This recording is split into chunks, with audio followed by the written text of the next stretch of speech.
Hello, hello, and greetings, everyone. Welcome to today's community live stream. Very excited, as always, having you here, having these sessions with you today. For those who are able to make it, welcome once more. Always excited about these community events that we have on a weekly basis. It gives us the opportunity to use these platforms to bring exposure on the ecosystem, bring exposure on the industry, and discuss current events, the markets, then always zoom in and build bridges and parallels and point out and highlight what our ecosystem is all about. So welcome again and happy Thursday, happy 1st of February, new beginning into a new month. It seems like everything is aligning great for us because just like January 1st, we started with a space, community space event, and now we're starting February with a live event on YouTube. So very excited. Again, welcome everyone that is able to make it. Looking forward to another great session with all of you. And there's a lot to cover today, so we'll really get to the point. And of course, as always, today's day 17 on our Twitter challenge. So after the session, we'll ensure that before we close out and come to the comments, we'll ensure that we all jump on the tweets and that we participate and we are engaged with those tweets. So with that said, let me come to your comments. Let me acknowledge you, recognize you, welcome you to today's session as we kick off. And then we'll start and with the session of today. So let me come here. Queen Sally, anxiously waiting for the upcoming unpacking from yours truly, great mind. Welcome, Queen Sally. It's always good to see you in the community, always active, always consistent. It's a pleasure seeing you here. Welcome. We're happy having you here today. Queen Val as well. What a way to start a new month. The same way we started 2024. There's a saying in Kenya that says, a good day is seen in the morning. There's no doubt this year is going to be epic. Bullish 2024, absolutely. Always a pleasure having you in the community as well. Thank you for all your efforts, your consistency. Always a pleasure having you here. Well said, very well said. Of course, my great brother Demo, good day community. Many will be left behind due to the lack of knowledge. I should start quoting you, my brother. You're leaving some good gems out there. Well said, very well said. It's true. This is why we really push on these events and we really emphasize on these events because we really need knowledge is power. Knowledge gives us as a community an edge, and individually and as a community, as a collective, it gives us the courage, the power, and the insight for us to really understand and always to see the big picture of why we do what we do, and especially to build parallels between the industry, recognizing what's going on in the industry as a whole, and then we can zoom in and build bridges and always look at how we are answering. We have the answers we have to these challenges. Queen Goleba, it's always a pleasure having you in the community as well. February, a month of love. Let's unite and bring a concrete and solid mindset. Hello, family. Hello back to you as well. Always a pleasure having you with us in the community. You are very much appreciated. Again, hello, Bullrunners. Hello, Mr. Steve. Happy Thursday. Happy Thursday back to you as well. Happy Thursday, family. Great brother Thembi, greetings family, ready to feed the mind with another serving of education from Mr. Steve. Let's go. Always a pleasure seeing you around, my brother Thembi. Thank you for your attendance and your input, your feedbacks. Very much appreciated. Mom, good day community. Happy new month. Glad to be here once again for another informative and educational live stream. Thanks, Steve. Thank you very much for your support, encouragement, enlightenment, and being such a great role model for the community. Queen Chantal, hello family. I'm so excited to be here. To be here. So are we. We're always looking forward to these events. A pleasure having you here, Queen Chantal. The likes, of course, needs to be engaged.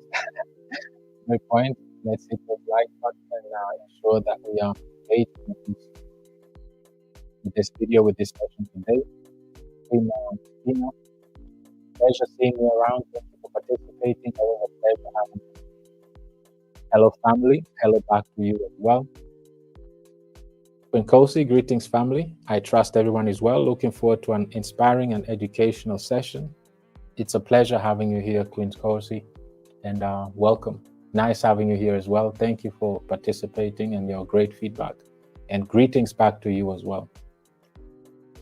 Queen Nancy, good evening, Steve and the community. Happy new month to all. I'm patiently waiting to tap into the great knowledge and excited to listen to the interesting topics. Let's do this. BRL to the moon. Such a pleasure having you here, Queen Nancy. Thank you for your feedback, your input. It's very much appreciated. Always a pleasure having you here. And Queen Margaret, blessed day, everyone. Amazing to be here again to an amazing learning session. Welcome. And it's always a pleasure having you here, Queen Margaret. Very much delighted having you all here today. And we have Queen Patricia here as well. Greetings, family. Happy Thursday. Happy Thursday back to you as well, Queen Patricia. Such a pleasure having you here. My brother Abdullahi, warm greetings to you all. Warm greetings back to you too, my brother. Always a pleasure seeing you around. And thanks for your feedback, your input, your participation. Great Crypto Riser. Always a pleasure seeing you around as well. Hello, Bullrun family. Good day to all the kings and queens, especially King Steve, who takes time to educate the community.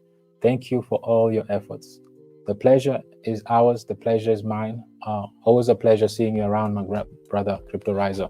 And for all the efforts you put in and the entire community, you're all very much appreciated. The pleasure is mine. Always looking forward to these events.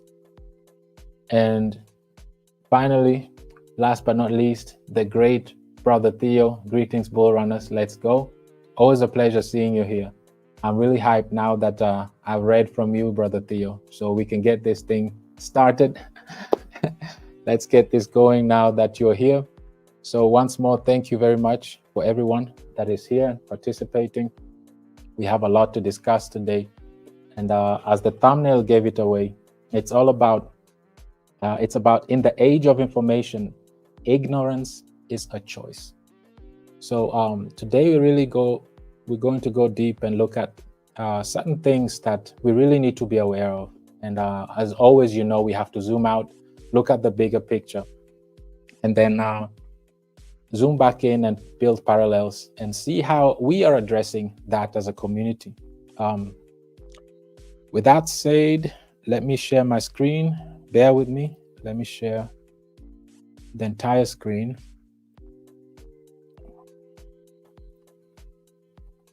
And as always, we can kickstart with the market.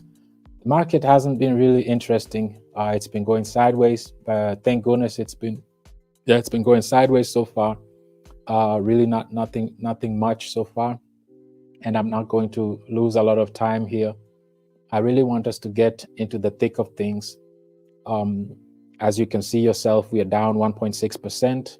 And always important is the fear, the emotion of the market. The fear and greed index is neutral right now. People are just waiting and to see what the market is about to do. A lot of anticipation still ahead of us, a lot of catalysts still coming. So the market is not doing anything right now. So let's get to today's topic.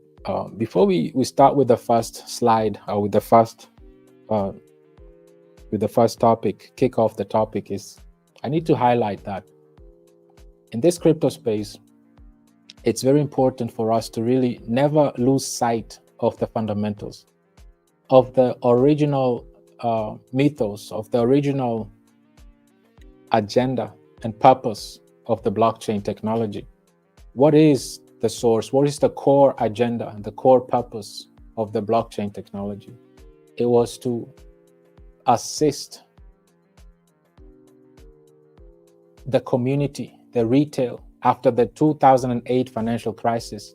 It was supposed to be the solution to help assist open gates to the unbanked and to bring financial freedom to the masses, and to give access to those who never had access to the banking system and all these centralized institutions. Bring freedom and accountability so that we can be our own banks, have control of our own assets, and decentralize and democratize the financial system, and bring equality to, and this goes beyond the crypto community, even those who are not in the crypto space yet, especially for those. It was supposed to bring that freedom, that liberation of mankind, and to have a new way to get involved with a new financial instrument in a new financial ecosystem that is closing that gap that we all know about, and of the financial gap that is so large, and that is only ruled by the very, very few, by the elite. And the majority of retailers and the rest of the community are missing out, because the system, the traditional system, is designed like that. It's designed to favor the few and take advantage of the majority. But thank goodness the blockchain technology came in, and with the use of the blockchain technology, we can really and truly participate in a global economy. And if we play our cards right, and we use the full potential of the technology because it's here, we can really live up to the purpose of what the blockchain technology was supposed to achieve in the first place. That's just the intro. And we always have to start from the very beginning. So let's get into this today. Let's start with this. First of all, we need to establish a base that we can build upon. So this base is the richest 1% owns half of the world's wealth. We had just discussed and established a base, talking about, always keep in mind the original purpose of the blockchain technology and what it was meant to achieve. So always keep that in mind. That's our base. Now, the richest 1% now owns half of the entire world's wealth. This is a bold statement, but it doesn't really tell us much. And this is why we're going to take it a step further, because more important is, how do they rule the world? How does the 1%, how do they rule the world? How do they operate? It's important for us to understand the how, so we can also understand how to go about it. So keep in mind, we are zooming out here and looking at things from far above. And then once we go through this, we'll zoom back in. So we are zoomed out right now. So how is the question? How are they ruling it? And it's an amazing text, but we're just going to pick out some items out of here. So the fact is, yes, there is a ruling class that dominates the world economy. And even as we speak, in Davos, Switzerland, there's an elite group that is actually discussing the world affair, but it's a closed group that us, the retailers and the community, the rest of the world, has no access to those meetings. So this is real, yes, this is happening right now. And like we discussed, the crypto technology was brought to change this and to make this more democratic and accessible to everyone, and not just for the 1%. So with that said, what can we take out of this? What we need to look at, first of all, is that the how. So the way they're doing it is through, it was found that this is a Swiss institution. It's a Swiss university that did some digging, did extensive research in finding out how this 1% rules the world. And we're going to pick up some items here, how they found out. So they found out that it was through, first of all, it was through relationships. Through relationships between 43,000 transnational corporations, meaning global corporations, not just in one nation, but it goes beyond borders. So out of these 43,000 transnational corporations, they found out that there is actually still within themselves a relatively small group of companies, and which are mainly banks, and with a proportionate power over the global economy. So with this in mind, let's get even further. Out of this 43,000, it was actually a list of 37 million companies. And out of the 37 million companies, it turned out that 43 out of them had shared ownership. They were sharing, they had a link together. The relationship they had is that they had the shared ownership together. The 43,000 somehow were connected with each other. They had some sort of a network and relationship together that linked them through ownership, through share ownership. So it goes even further. These 43 are further dominated by 1,300 companies, which are even interlocked, which have interlocking ownership, meaning these are now the 1,300 companies that are actually running the rest of the 43,000 companies. So it gets smaller and smaller. Now, out of the 43, we are down to 1,300. And these are even more locked together. They even have a stronger connection, working together. And these 1,300, they are actually owning 60% of the global revenues globally, 60% of it. So just as the few, this is how the few rule the world. Now this gets interesting. After untangling even the web even more, they found out that there is actually something called a super entity, which consists of only 147 institutions. And these 147 institutions are now those who actually control 40% of the total wealth in the network. So the smaller they are, the more they own, the more they rule. So at the end of the day, out of the 37 million companies, 43,000 were found to be connected. They have some sort of a share ownership with each other that's linking them. If you dug all the way down, you found out that it's actually only 147 of them that are running the world, basically. And unsurprisingly, the top 20 of those 147 companies, which are mostly financial institutions, the top 20 of them, some of them are Barclays Bank, JP Morgan Chase, what a surprise, and Goldman Sachs. So these are the top, in the top three, okay, includes them. Now, let's go further now, because we're into crypto. So now that we identified how they operate, how they're ruling, is we found out that they have a shared network, and amongst themselves, they're ruling basically the world. And if we go back here, you might be familiar with most of them. Like we said, Barclays, AXA is an insurance company in Switzerland, Germany. JP Morgan, of course, they have legal. Vanguard, we know, UBS, Merrill Lynch, Deutsche Bank is the largest bank in Germany. Walton Enterprise, this is Walmart and all of them, and so on and so forth. You see Goldman Sachs, there's so many large institutions, and they're all interconnected with each other. They all have some sort of connection with each other. So this is one thing we have to keep in mind. Now, let's leave the traditional space. Let's come into crypto. One thing, they are into crypto now.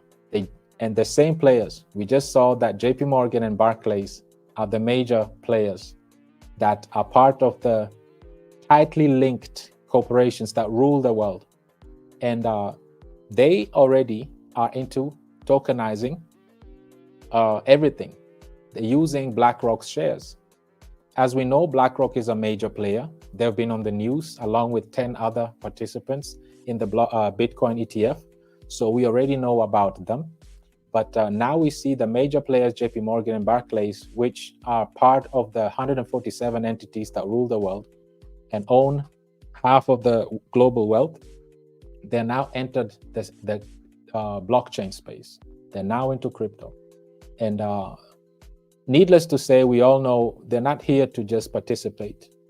they're here to do what they know best, is to control, to take over, and to centralize everything. So they already went through, as we know this, they already went through the first tests. As we see here, they already carried out their first live blockchain-based collateral settlement transactions. They already have their own Ethereum-based blockchain, JP Morgan does, and they used BlackRock's shares, tokenized them as collateral using their own network, private blockchain, and they use BlackRock's tokenized shares and money market funds, of course, because they're the largest asset managers, as we know. And they transferred that to Barclays, which is another elite bank in England. And then they use that as collateral. And of course, they're doing all these transactions over the counter, as we all know by now. So we see that the global elite that is ruling the majority of the wealth has not entered the space. And the whole idea, that's why we started this session by saying that we wanted to highlight the whole purpose, the whole mythos. Why was the blockchain technology developed? Why was Bitcoin developed in the first place? It was to bring liberation, to remove centralization, and for us to be our own banks, remove all the trust needed for centralized institutions, and to be able to have a free democracy and equality as far as wealth distribution is concerned. Keep that in mind. Now, if we go further, we realize that BlackRock has even a deeper relationship with JP Morgan, because they named them as the authorized participant for their Bitcoin spot ETF.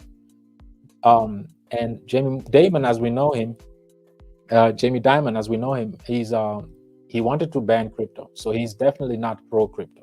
He's not the person that represents the freedom, the liberation of and equality of the retailers, of the community, because obviously he's part of the small elite that controls the global wealth, and they want to keep it like that. So blockchain technology is a threat to the traditional markets, and this is why they entered the space, to shake it up, control it, and to monopolize it. And how are they doing that? It started back in 3 years ago with Coinbase, when MicroStrategy bought the 425 million worth of Bitcoin, and using Coinbase's exchange and over the counter, purchasing Bitcoin for the first time, being the first public company to purchase Bitcoin and use it as their treasury reserves. So this was done by design, because it seems like MicroStrategy was like to set the blueprint, to test and see how everything would work. Because once Coinbase brokered them, helped them to purchase Bitcoin through the over-the-counter exchange, after all that, of course, that's when now Coinbase got rewarded, because after MicroStrategy, ETFs now got approved 3 weeks ago, right? And this put Coinbase on the map, and this is why now they're really dominating every aspect of the Bitcoin ETF services. They're single-handedly dominating the custody service for the ETFs applicants. And out of the 11, 10 of them are actually using them not just as brokers, which means they're buying from Coinbase, they're buying Bitcoin directly from Coinbase, but they're also using them as custodian. They're holding the Bitcoin for them. And these are all the largest, like we know by now, they're all over the news all the time. These are the largest ETF issuers, and they're all purchasing Bitcoin and holding their Bitcoin with Coinbase. So Coinbase is one of the other pieces that is part of this elite group that dominates and controls and centralizes and dominates the global elite. So now that we've known that, let's get into Bitcoin specifically. Let's look at who really owns the majority of it. Let's have an idea, because it's always like, oh, Bitcoin is decentralized. Unfortunately, since Wall Street entered the space, it's no longer decentralized as far as ownership is concerned, the majority is still held by retailers, of course. However, within 3 weeks, the ETFs already hold close to 4% of all Bitcoin supply. They already surpassed countries by far, almost double. ETFs alone. So 11 institutions hold more Bitcoin within 3 weeks. They hold more Bitcoin than countries already within 3 weeks. So you can imagine what will happen by the end of the year. So this is done by design. We need to be aware of this. If we look at public companies, of course, they're dominated by US companies. So MicroStrategy, of course, the public company that owns the majority, own close to 190,000 Bitcoin. And if we go to the category of countries, of course, the US with over 200,000 Bitcoin, they're the majority holders. And same thing with private companies is Mt. Gox, but they are legally have to sell. They're actually in a bankruptcy filing. They have to sell the Bitcoins and give back to those who lost it due to the bankruptcy. So this doesn't really have much weight. But now back to ETFs. ETFs, of course, Grayscale is the largest holder, and then BlackRock, Fidelity, and so on and so forth. And they're all major US institutions. So also, Grayscale, they've been selling a lot of their Bitcoins, and strategically, they've been selling them back to other ETF issuers, mainly to BlackRock and Fidelity, because they've been doing the biggest purchases. So all this is not just coincident. It was done by design so that they were avoiding purchasing from the general public, like retail. You and I are purchasing from exchanges, and they've been avoiding this and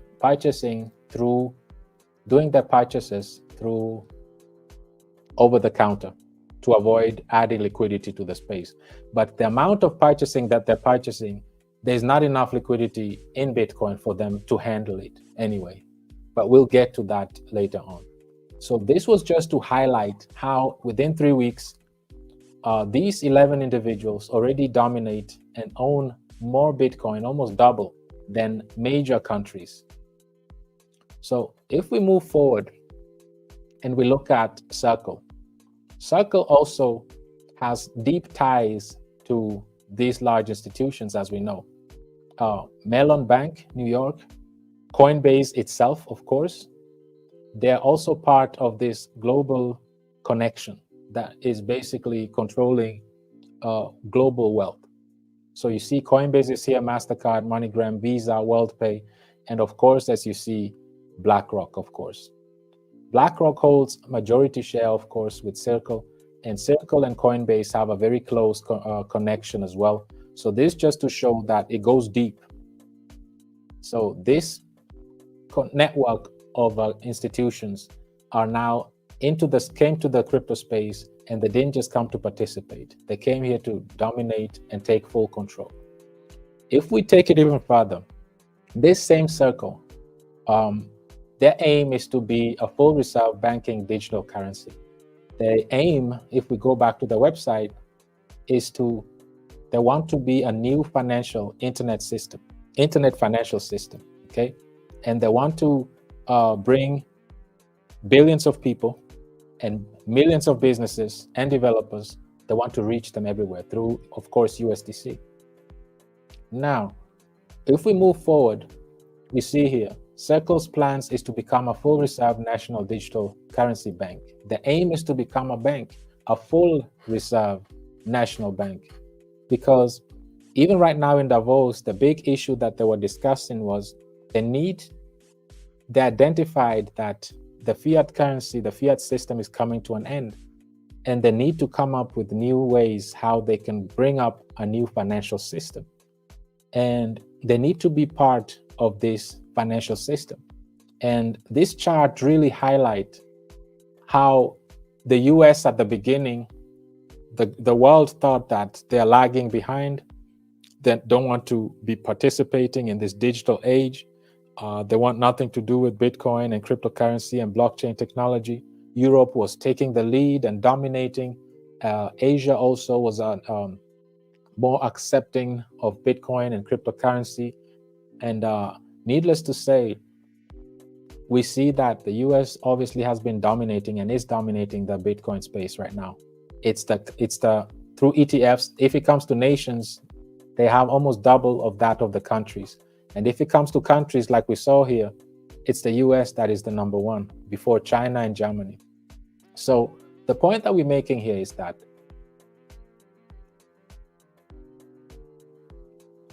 these network, the way they dominate, we're just making a point here.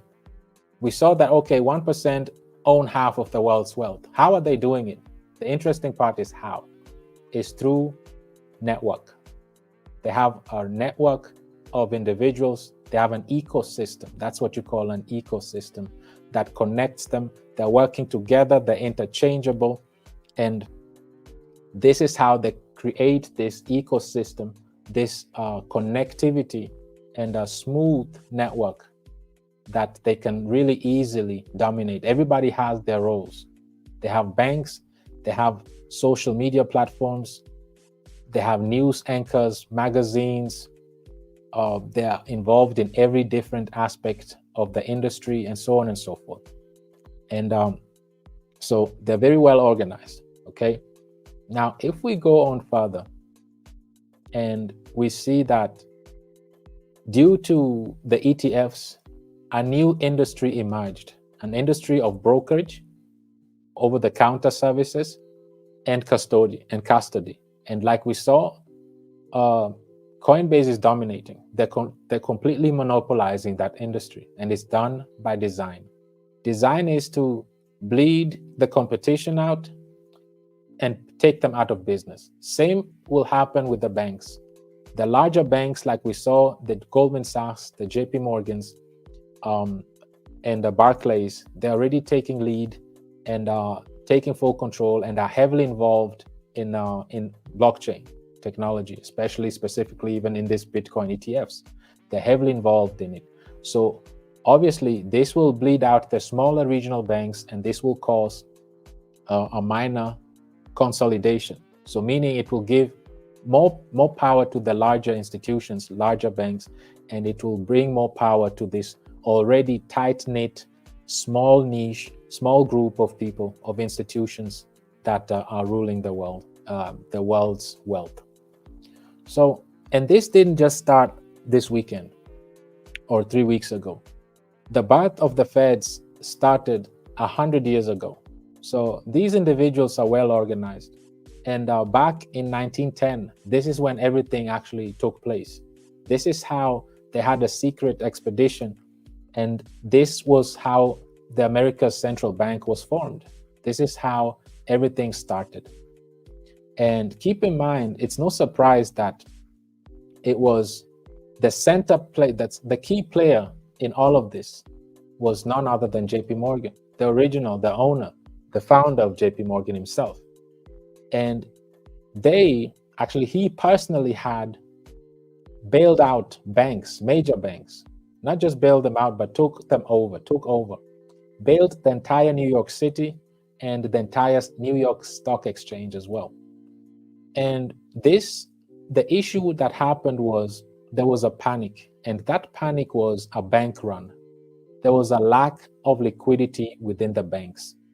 And when a bank run happens, because banks have a fractional reserve system, there was not enough liquidity, there was not enough money in the bank, so the banks went belly up.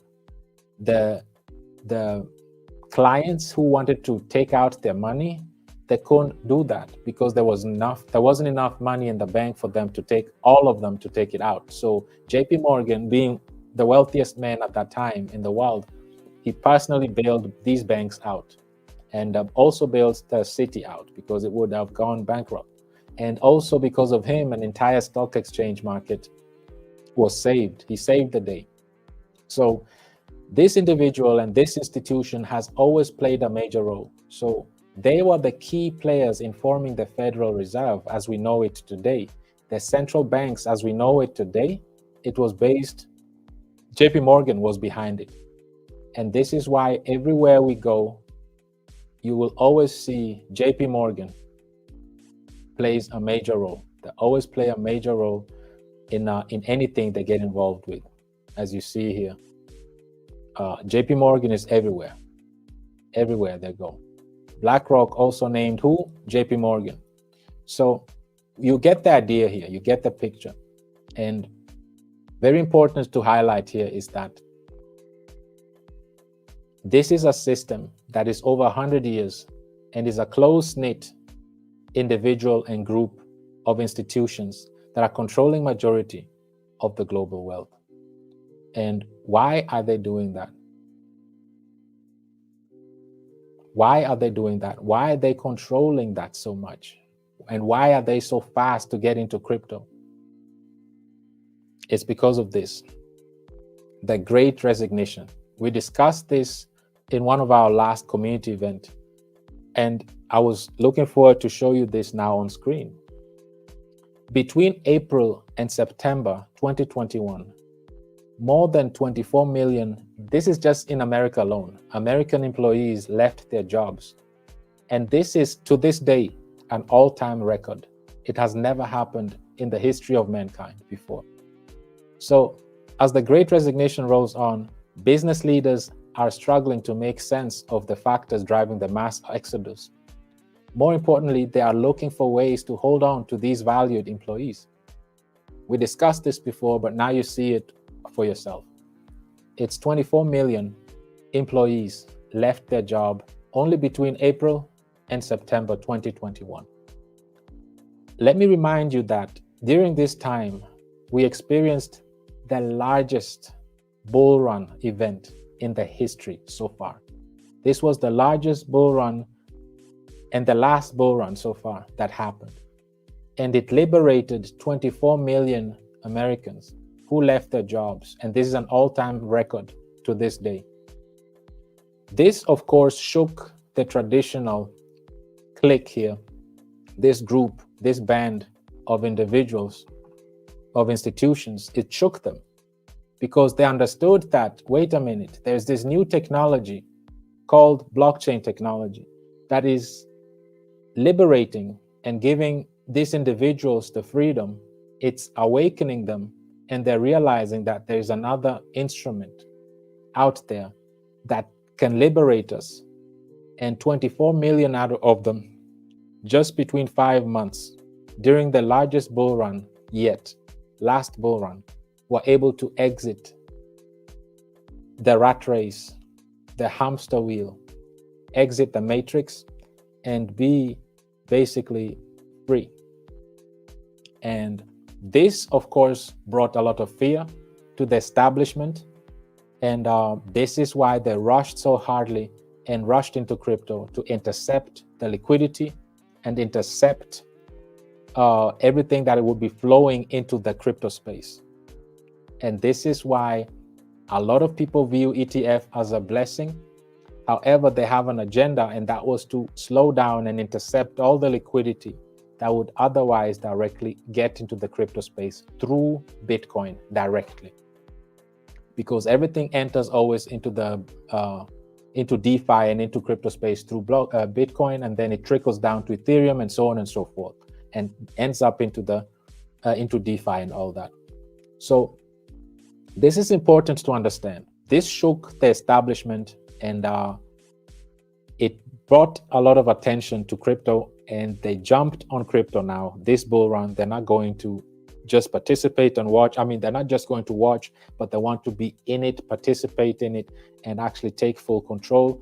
And this is why you see them here completely dominating. Within 3 weeks, they're already the majority holders of Bitcoin itself. So this put Bitcoin in a situation where it's in the hands of Wall Street, in the hands of institutions, of governments, public and private companies, and so on and so forth. So again, like we started at the beginning, what is the purpose, or what was the purpose of the blockchain technology? Why was it developed in the first place? This was the reason why, so that 24 million people, this is just the US alone, let alone in Africa, in Asia, in South America, everywhere else globally. So there's more than this that were liberated. This was the purpose of the blockchain technology, to bring freedom and so that people can be liberated. And this 1% rule that rule the world, this is the current thing right now. But it helped a lot of people. This new technology helped a lot of people to get out of that rat race and to establish themselves independently and get out of the matrix. This shook the traditional industry, and this is why they're coming in now, taking crypto serious and want to control it. This is the reason why. It was to bring liberation for the people, for the community, for retailers, for everyone else, to close that gap. Not the wealth not just belonging to the 1%, but that the 99% has access to the same assets, the same wealth of the world, like everybody else. This was the purpose of Bitcoin technology, and is the purpose still, and we should always keep that in mind. So now that we've painted this picture, now that we're all on the same page and briefly understood what's going on and how this elite, the 1%, managed to control, is because they work together. They work very closely together. They're interconnected. They're all a group of small institutions, a small number of institutions, globally running the global wealth. Okay, now, what has that to do with us? Now that we've zoomed out and looked at this, what has that to do with us? And how are we addressing this? Why is this so important? Keep in mind, this bull cycle, at least the same amount of individuals, and people are still looking forward to their freedom and to be independent. Okay, this is still relevant. Now, to understand now specifically what's the challenge in this space and the importance of having a vehicle to facilitate this, despite the large institutions now that have entered the space, it's even more important for us now in the crypto space to be even more alert, to be really informed, educated, and inspired, and to look at the big picture and to understand even more now the importance of having something that is sustainable, something that is benefiting the community as a whole. Because otherwise, there'll be no other way to achieve success using this technology. Because you see, the elite is not happy about the situation that happened in the last bull run. Now they're trying to intercept the liquidity. So this is how we're moving forward. These are the challenges we're facing right now in the space. Let's look at the challenges now. We are entering the crypto space now. We are leaving the traditional market. Currently, the crypto space is plagued by fear. There's a lot of uncertainties and fear in this space. We always hear about users losing billions of dollars through hacks and scams and exploits. Like we saw last year alone, almost $2 billion through scams, through rug pulls, and through hacks in 2023 alone. So that's a large amount. And this has caused a lot of fear, a lot of uncertainty, hesitation. And this is also pushing those who are new into the crypto space towards going to taking the safer route and going towards ETFs. They rather go and purchase the ETFs from BlackRock and Fidelity and all other publicly traded institutions that they're familiar with. Due to such news, and obviously we all know that this is not just limited to crypto. In the real world, these banks have even more to deal with. These banks have lost and taken advantage of retailers even more than this. So this is just, but however, the same thing is always happening in the crypto space as well. So these are one of the challenges that we're looking at. Okay, what's the other challenge? The other challenge we're looking at that is also still happening in the crypto space is inflation. Okay, inflation is just like in the real world, losing purchasing power. And this is the same thing that is happening with the tokens, with the current systems that are happening right now. If we look at our favorite tokens here, our favorite applications in the crypto space, they're all on a proof of stake, meaning that they all have staking platforms. And we've looked at all of them before, and we realized how inflationary they are just based on looking at, we can pick any of them, the most famous. We've looked at this before, but just for record, if we look at them, we just see how inflationary their staking platforms have been.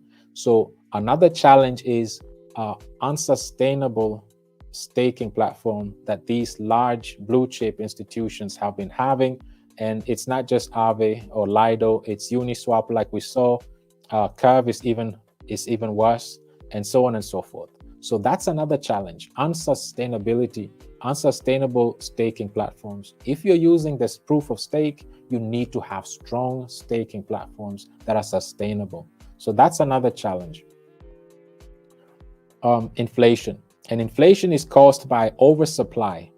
Okay, if a currency injects too many tokens or supply into the economy, that's what it happens.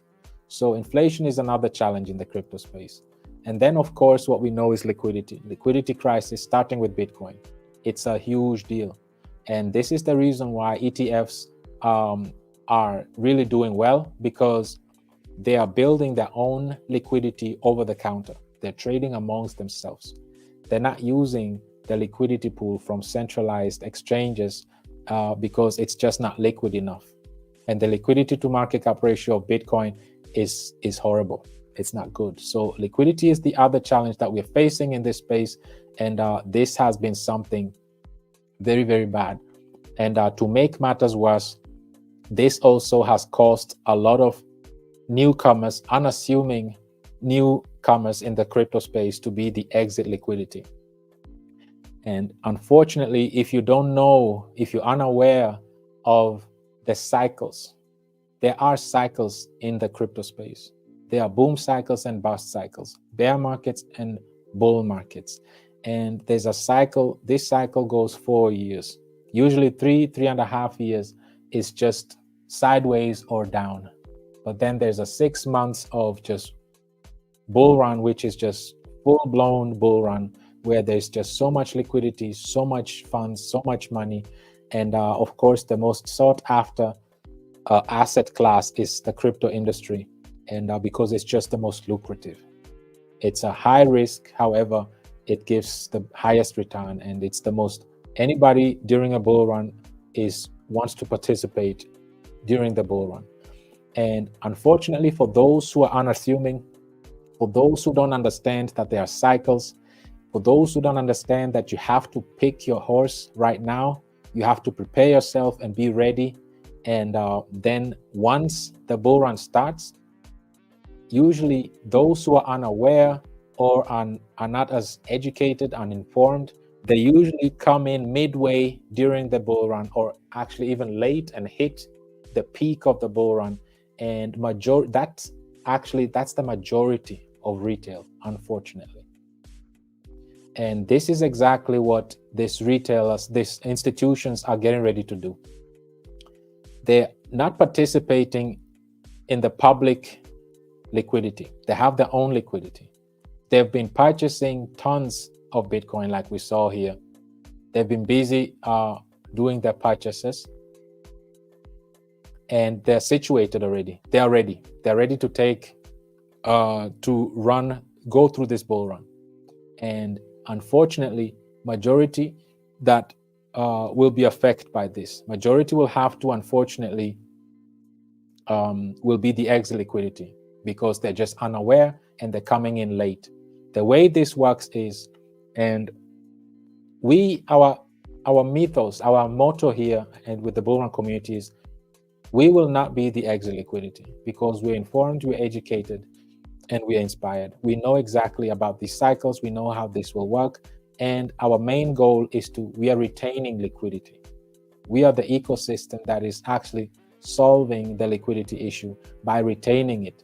So in our community, there is no loser or winner or losers. It's a win-win. And this is why we were talking about the purpose of the blockchain technology, is that we are not exit liquidity, and we refuse to be.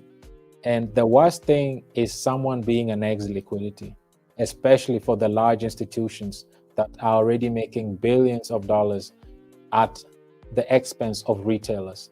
So these are the challenges we are facing right now in the crypto space due to lack of knowledge, lack of information.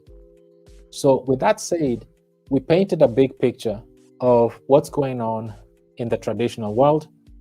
And then we came to the crypto space, looked at what are the challenges in the crypto space and what to avoid. Now let's zoom in and look at things even closer, okay?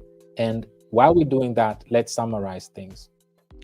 We discussed how we looked at the four challenges in the space, okay? We looked at the challenges, which is the hacks, the security challenges. And the way we are addressing these challenges are, we are developing our own tokens. Our Bullrun ecosystem, we're developing our own tokens. So besides the Bullrun token, we have Survivor and Killer Whale token as well. Why? Because in this space, there's a lot of scams, exploits, hacks, rug pulls, and scams that we don't want to expose our community with. So one of the four elements that we are tackling in this space is security. So we just discussed the fundamentals. Our fundamentals are liquidity, and liquidity plays a major role in our ecosystem. This is what we're all about. And there are major challenges in this blockchain industry, and we are tackling we have four major solutions to the challenges that we just discussed: liquidity, education, security, and social network. And this is now we are zooming in and looking at these challenges we just went through. Let's look at them on a basis on how we are tackling them. How are we taking advantage of that? So if we look at liquidity, we just saw how this is a major issue. It's not just Bitcoin itself, but it's also retailers, those are unassuming, that are entering the space that are not aware of, that will become the exit liquidity. So not only is the industry having a liquidity crisis, but they are using unaware newbies that are entering the space as the exit liquidity because of lack of education and knowledge. So we'll get to that as well, but let's stick to liquidity right now. How are we tackling that, and why is that so important? Liquidity is important because it attracts not just liquidity, obviously, but liquidity brings stability into every ecosystem. And liquidity also attracts a lot of traders into the ecosystem. We saw how there is only 1% that really owns half of the world's wealth. This is not how wealth distribution is supposed to be. The blockchain technology was developed to benefit everyone, the general public, not just the 1%. And this is how our ecosystem was developed, using specific mechanisms to ensure that it's a win-win for everyone that is participating on our blockchain. What is the major challenge right now in the crypto space? It's because we all understand that community tokens are the future. Mankind, one thing with human beings is we learn and develop. And we have survival instincts that once we see something and we realize it, we can adapt. We are very adaptive. And now that we realized that the same 1% that has been controlling the wealth of the traditional world has now entered the stage and is dominating and is in the center of purchasing Bitcoin and controlling the liquidity of it, and that they have a small group of individuals, of institutions that are running the show and have actually taken over and are monopolizing Bitcoin right now, as we saw, we need to really realize, we need to wake up and realize that community tokens will play a major role, just like we discussed at the beginning of the year. Community tokens are the key, and you want to be part of a community token that has strong fundamentals and that has learned from the last bull run. During bull runs, there is 6 months of just complete positive chaos. There's so much liquidity, volume entering the space that you, not just you as an individual, but we as a community need to be prepared for it. And what we realized in the last bull run is that these large community tokens that are still in the top 20, they were not built to really take full advantage of all that volume and liquidity. And now it should be even more important, now that we understand what's happening, what the traditional institutions are doing and why they entered the crypto space and how they're trying to intercept the liquidity from entering the space so that we experience another mass migration of people who are free or are freed through the crypto space. We need to pay attention even more that our community tokens are sustainable. And we just looked at the challenges that these community tokens are not answering, are not meeting. So community tokens from now and the ecosystems that you want to be part of are supposed to be the ones with the strong fundamentals and that are addressing these major challenges that we just discussed. Especially the inflation part, the sustainability part, the liquidity part, and not being the exit liquidity. So this is how we approach it. If we look at liquidity, our ecosystem goes about it this way. Let me scroll down here. Our liquidity is very straightforward. Like we identified, we want the community to win. Everybody should be a win-win for the trader. It should be a win-win for the holder. And this, if you use the blockchain technology the right way, everybody should win. And this is how we develop this ecosystem. This is why we placed that half of these taxes, 6% on the buy and the sell side, the 6% tax, half of it on the buy and the sell side go towards retaining liquidity. That's rule number one. You need to retain liquidity because it's the bloodline of the tokens. Same concept is for Survivor. Survivor has 100% of the token in the liquidity pool. And this is the reason why is because it's not just, it has two functions. 1%, there's a 1% tax. So this 1% tax goes towards burning tokens. So because there's 100% of the liquidity of the tokens in the liquidity, it does two things. For one, the obvious one, it's deflationary. It removes tokens from the liquidity pool. But at the same time, it builds a healthy liquidity pool as well, because it removes more and more Survivor tokens from the liquidity pool. It burns them and takes them from circulation. At the same time, it replaces them with more Ethereum and creates a healthy liquidity pool in the mid to long term. It will establish itself with a very strong liquidity pool and very healthy liquidity pool. And so is Killer Whale as well. They have the same tokenomics. And to go even further, we see here that the contracts have been renounced and the liquidity has been locked for 100 years.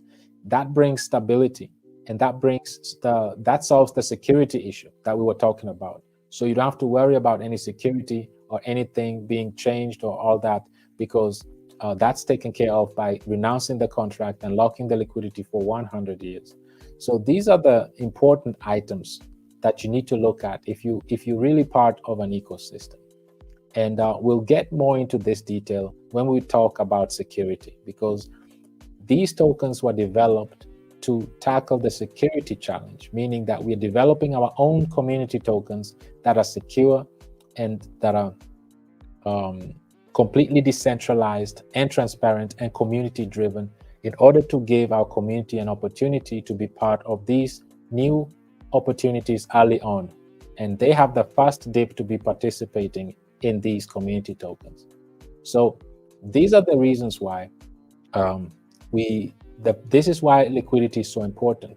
With Bullrun specifically, it's accumulating through taxes, it's accumulating liquidity.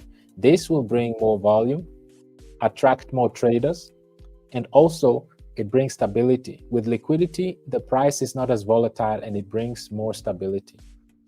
So that's how we're tackling the liquidity challenge, through the taxes. However, we go one step further. We took 10% of our supply and staked it in the staking pool, because we have a dual staking platform, so which is driven by volume. So as long as there's volume, which liquidity attracts, of course, there will be traders. And as long as there's traders, there's volume, and volume will bring in more USDC distributions, and these will be used for buybacks. So, and this is the second option of how we'll be adding more liquidity into the liquidity pool, using 10% of staked BRL, staking it, and then using the USDC to do buybacks and to build even a healthier liquidity pool through that. This will be perpetual, meaning for as long as there's volume, we'll keep on doing buybacks and adding more liquidity into the liquidity pool, keeping a very healthy liquidity to market cap ratio. And to take it even further, we have, like we said, a dual staking platform. So you can stake your NFTs as well. These are NFTs with use cases, with utility. And you can stake up to 5 of these booster NFTs. And everyone gives you 6% extra on your USDC distributions. If you stake only your BRL tokens, you receive 70% of the USDC distributions. But with every added NFT, you get 6% more.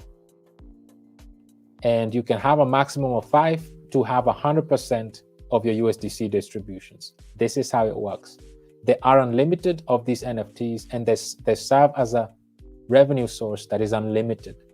So that means every sale, all the revenue generated from these NFT sales are also being added into the liquidity pool. I think you get the idea. This ecosystem was built to naturally have the deepest liquidity in the space, because we identified that this is a major issue in this space. Firstly. Secondly, we want the ecosystem wants to accumulate the liquidity for the community, so that they will not end up being the exit liquidity. That's the whole idea. Don't be anyone's exit liquidity. And we are the first ecosystem that has developed an ecosystem, a platform that is not only volume driven, but that accumulates liquidity in 3 different ways to protect its community members from being the exit liquidity, and actually accumulating the liquidity for them in a very sustainable manner. Meaning that the larger the community becomes, the larger the volume becomes, the deeper the liquidity. And beyond that, these are still the fundamentals. We also have a banning system, like we discussed. Our banning system goes beyond removing tokens from the circulation. Our banning system, because we started with 1 million tokens, and right now, if we look at it, we are sitting at 972,000 tokens. So over 27,000 tokens have been already banned and removed from the total supply. We started with 1 million, now we are at 972,000. If we look at the top 100 list, there is not a single cryptocurrency right now that is scarce. The only 2 tokens that are deflationary, actually the only one that is deflationary within the smart contract is Ethereum. Because the more you use Ethereum, the more deflationary it becomes. We know this by now. But even now, you still see it's beyond this, it's above this line, meaning Ethereum is still inflationary right now. That means it's issuing more Ethereum than it's banning. So even as we speak, Ethereum right now is inflationary. So even Ethereum is inflationary right now. And Binance, they're doing manual bans. Every 3 months or every 3 months, they're manually banning tokens. But this is not scalable, because they have those tokens already in reserve. They're not really efficiently using their volume that is permanently burning tokens with every trade, meaning that you can't scale it. It's not sustainable. Eventually, they'll run out of tokens and they won't be able to burn anymore. But the way our ecosystem is built, perpetually, meaning forever, as long as there's trades, this supply will keep decreasing, making us the only token in the space right now that is scarce. The complete opposite of what's happening in the traditional finance right now. Scarcity is what you want. You want to be part of an ecosystem that is scarce. And this brings us to something that is even more important: staking. Staking is the next thing that is extremely important, because 1% out of the 6% tax goes towards accumulating USDC. This is a staking contract that accumulates USDC for you. If you see here, there is over $700 worth of USDC. It accumulates it. And this is because the law of volume. Of course, as the bull run kicks in, the volume comes in, the liquidity enters the space, will start accumulating a lot of USDC for those who want to stake their tokens. And like we saw here, all these blue chip applications, they all have staking platforms. However, they don't have sustainable staking platforms because they are giving you their native tokens as their staking distributions. This, of course, causes the chart to look like this. For example, Curve is known as a DEX, decentralized exchange for stable coins, and also you can provide liquidity and stake tokens and receive even more Curve. And because they're so inflationary, it causes the chart to look like this, despite their high volume of 52 million on a daily basis. And not to pick on Curve, of course, Uniswap is the same thing, because they have a staking platform that they issuing their own Uniswap tokens. Of course, it causes the platform to look like this as well, because even though they have over 80 million in volume, and we'll do some math later on to make a point. But to stick to the thing, to stick to the topic, we have a staking platform that is issuing USDC distributions, not your native tokens. And it's sustainable because it's volume driven, meaning it's scalable and sustainable. And scalable meaning the larger the community, the bigger we become in numbers, in holders, the more successful the ecosystem becomes. Keep in mind, we created a mechanism, an ecosystem. Like we started this session by understanding how. It's one thing to know, okay, they're dominating, 1% is running owns half of the wealth. But how was the key? And we learned that how they're doing it is that through having an ecosystem that works extremely well. And this ecosystem they built is useless without us. With us, I mean the retailers, individuals, you and me. If we don't participate in their economy, in this setup, it's useless.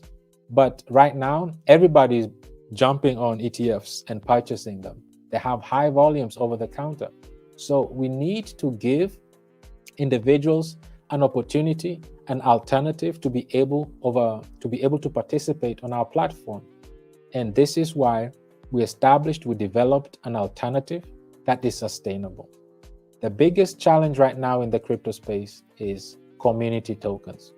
Our favorite community tokens, within the top 17, we have 2 community tokens, which is SHIB and Dogecoin. And unfortunately, we see a lot of room for improvement because our community tokens, our favorite community tokens, are lacking these 4 core principles. Inflation, they're suffering from inflation, and they have unsustainable staking platforms as well that are not only are they inflationary, but they're not sustainable as well.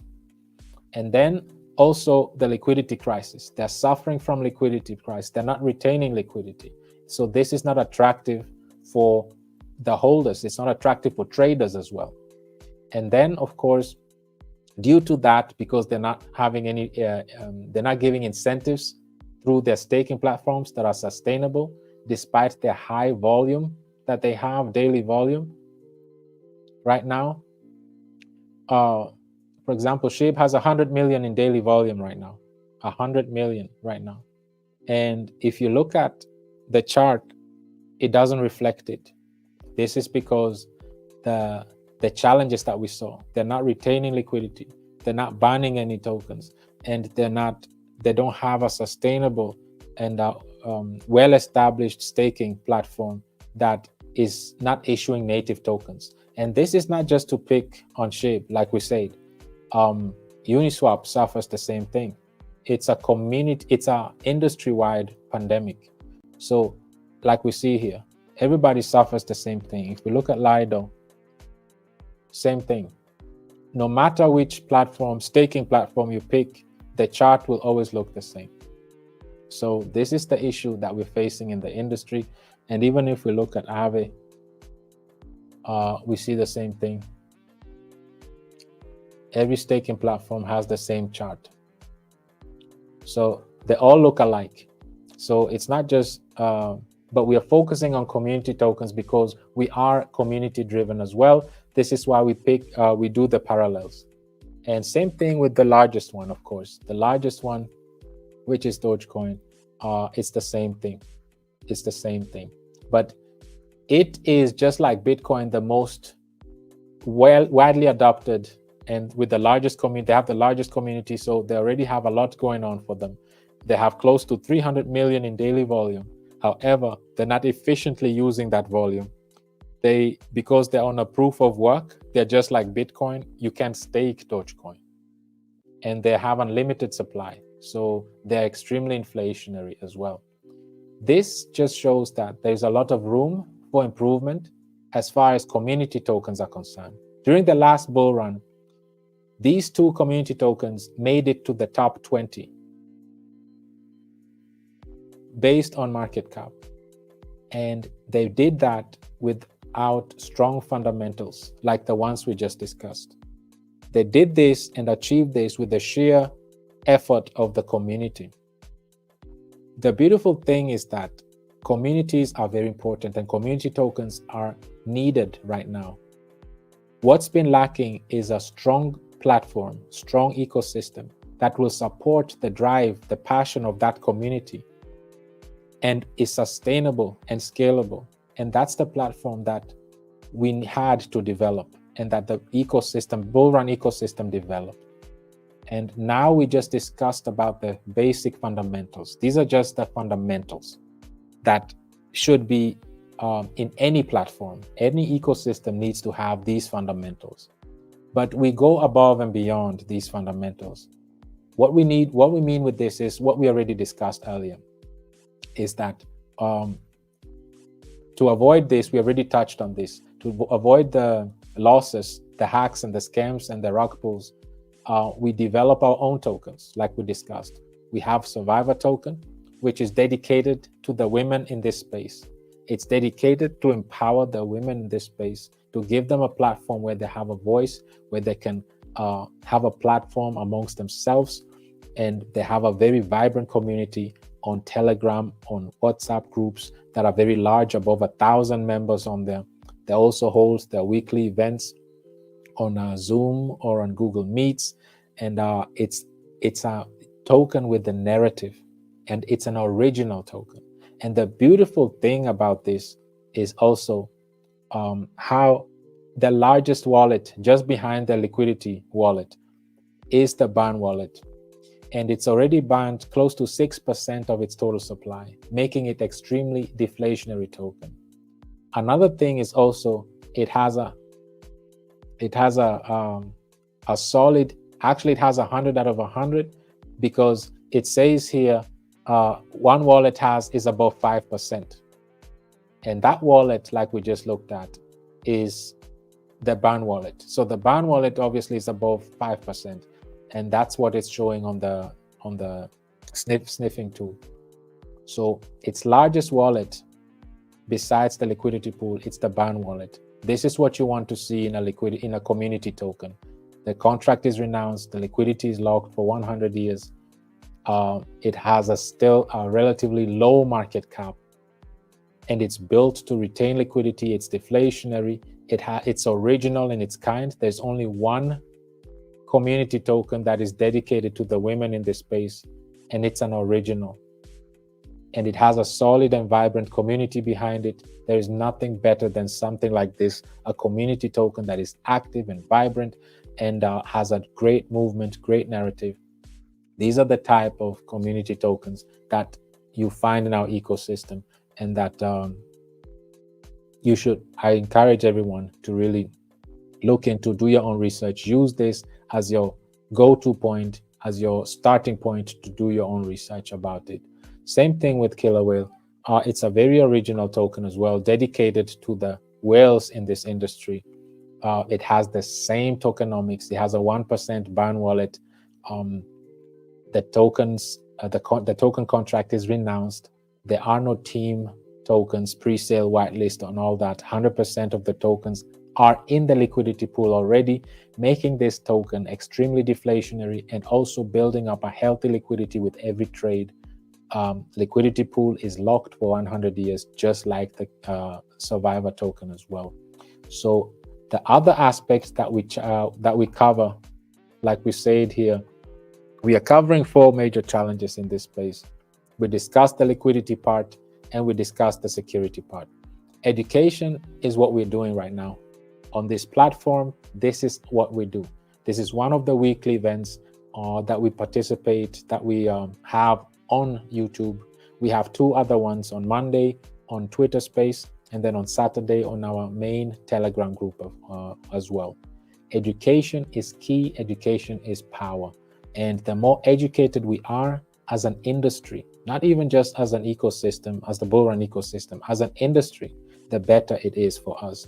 And we want to be that go-to place where newbies who come into this crypto space, they have a place, they have a home to come to where they can learn and take the first steps and first dip into the crypto space, and they can just participate, be part of the ecosystem, and even just take part of these community events and just learn how to do basic things, such as open your wallet, be your own bank, have your own decentralized wallet, how to trade on decentralized exchanges, how to transfer from a centralized exchange to a DeFi wallet, and so on and so forth. Learn about the industry, learn about the challenges, the opportunities, and then zoom in and learn about our ecosystem. So we are a platform that stresses on and encourages education. And this is what we do on a daily basis. And this is one of the 4 pillars that we offer in this space. And then finally, of course, is the social network aspect of it. What do we mean with social network? Like we said, community building is key. It's important to build strong communities of individuals that are informed, educated, and inspired. That's the number one thing, because once we understand how the industry works, what the challenges are, and what our favorite community tokens are still lacking, and how much room there is for improvement, they will understand how our ecosystem works, what added value that we bring, and we want to attract the right people to come into the space. And if we go down here on our website, you'll be able to see and read upon one of our first pillars is liquidity. You'll learn about what we mean with that. How are we tackling liquidity? Just like we explained. And then the educational part, like we said, we have 3 weekly events on Telegram, on Twitter, and on YouTube as well. And we lay emphasis on education. Education is key and is a great on-ramp, is a great way to onboard newcomers into the crypto space. We discussed security as well, meaning that we have our 2, we already launched our own tokens, because we understand that there's a lot of fear in the space due to scams and rug pulls that many of us have already experienced. And due to that, We are launching our own in-house community tokens like we just discussed. One of them is Survivor and the other one is Killer Whale as well. And we all understand that to succeed in this industry, there are two different ways to do it. Be part of a vibrant and active community and get in early in these community tokens. And this is how we give our own community members the opportunity to do just that. And then here we are, social network. What we mean with this is that we are so active and freely giving out our own information to large institutions that are centralized and mainly social media platforms. And we are being monetized through them. So what we mean with social network is we can build our own community of individuals that have different talents, whether you're a content creator, whether you're a community leader, social media influencer, or just a positive individual who likes to educate and share their experiences in the crypto space with the community members and newbies that enter the crypto space. You're at the right place. You can join the movement. We want to create a global decentralized community, a home to those who want to be part of a platform that is sustainable, a platform that can accommodate an influx of people that will enter the space and want to participate in this wealth generating and decentralized event that is about to take place during this bull run. You don't want to miss to maximize everything out of this bull run. Take advantage of it. These cycles happen every 4 years. If you miss it, you have to wait another 4 years. And the sad thing about that will be there will not be, yes, there'll be another Bitcoin halving. However, and yes, there's still interest rate cuts that are about to come on top of us. There'll be another election. All of this will take place. However, there won't be another tokenization of assets. There won't be a new influx of institutions that are entering the space. This is all happening this cycle right now. The largest wealth generating event is here and now, because this is the first bull run that large institutions and industries are participating in. So this will be, like we saw, the last one was really heavy. The last one that we saw was extremely heavy. And where is it? We saw how effective it was. The last bull run in 2021, within 5 months, 24 million just in the US alone were able to quit their jobs for good and never returned to their offices. Just between 5 months, between April and September, this was the largest bull run ever. And this was without institutional funds. This was without this hype that opened doors to new people to come into the crypto space, or at least have an idea to get in. This was without all this. So this is a one of its kind opportunity to really participate in this wealth generating event that you only have to do it once. And because of that, we put a lot of emphasis, we put a lot of effort into developing a platform that is tackling the major challenges in this industry, which is liquidity. We are retaining it, like we just showed. Inflation, we are actually scarce. We're the only token in the space right now without such a market cap that is scarce. We're the only ones. And then, of course, like we said, we hold educational events as well to onboard newcomers into the crypto space. We want to be the space for them, to welcome them on board and to walk them through their crypto journey. And of course, by doing all this, we are developing and building organic community, social network of individuals with different talents and skills and from different backgrounds. And this is how we want to grow this community with the right people.